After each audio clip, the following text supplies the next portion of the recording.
উজানের ঢলে ভাসছে সিলেট অঞ্চল। টানা বৃষ্টিতে সুনামগঞ্জে ঘরবাড়ি, দোকানপাট ও সড়ক তলিয়েছে। সবশেষ খবর জানাতে এই মুহূর্তে সিলেটের তালতলা এলাকায় আছেন রিপোর্টার ইকরামুল কবির। আমরা সরাসরি যাচ্ছি তার কাছে। ইকরাম, আমি এই মুহূর্তে আছি সিলেটের ফায়ার সার্ভিস ও সিভিল ডিফেন্স স্টেশনে এবং এই সিলেট স্টেশনের এই বেহাল দশা দেখতে পাচ্ছেন। এখন এই যে এখানের যে অফিস আছে, স্টেশন অফিস, যেটা সিনিয়র স্টেশন ম্যানেজার, স্টেশন অফিসারের কার্যালয় সহ যেই থাকার জায়গা, ফায়ারম্যানদের থাকার জায়গা সব কিন্তু পানির নিচে তলিয়ে গেছে। আমি এই যে পানি, হাঁটু পানি, তার পাশে আরো বেশি পানি রয়েছে এবং এই এলাকা যারা আছে, এই অফিসে যারা আছে ফায়ারম্যান, তারা বলেছেন সারা রাত তারা নির্ঘুম কাটিয়েছেন। কারণ হচ্ছে কি, দেখতে পাচ্ছেন যে ঘরের ভিতরে পানি ঢুকে গেছে একেবারে পুরো এলাকা।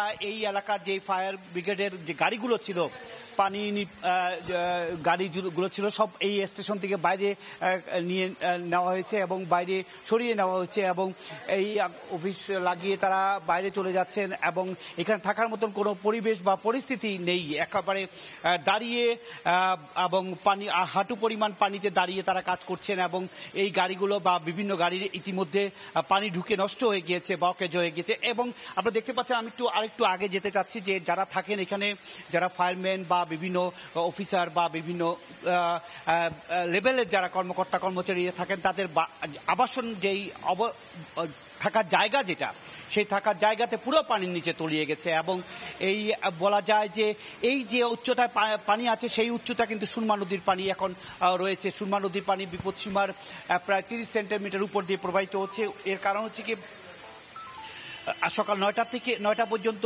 চেরাপুঞ্জি, ভারতের চেরাপুঞ্জিতে 395 মিলিমিটার বৃষ্টিপাত হয়েছে এবং সিলেটে প্রায় 200 মিলিমিটার বৃষ্টিপাত হয়েছে। সবকিছু মিলিয়ে বলা যায় সুরমা, কুশিয়ারা, সারিগাং সহ প্রত্যেকটি নদীর পানি বিপদসীমার উপর দিয়ে প্রবাহিত হচ্ছে, যার কারণে এমন পরিস্থিতি সৃষ্টি হয়েছে। এবং তালতলা এলাকায় যে দোকানপাট রয়েছে, বিপণী বিতান মার্কেটগুলো রয়েছে, প্রত্যেকটি জায়গায় একেবারে পানিতে তলিয়ে আছে। সবকিছু মিলে সিলেটের পরিস্থিতি খুব খারাপের দিকে যাচ্ছে।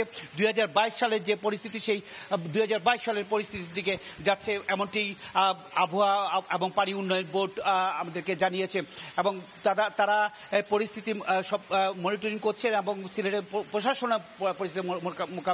পরিস্থিতি মনিটরিং করছে। মোটামুটি এই ছিল সিলেটের নদ নদীর পানি বেড়ে যাওয়ার কারণে বিভিন্ন জায়গায় যে পানি উঠে গিয়েছে তার সবশেষ খবর। আমরা সরাসরি যুক্ত ছিলাম সিলেট থেকে।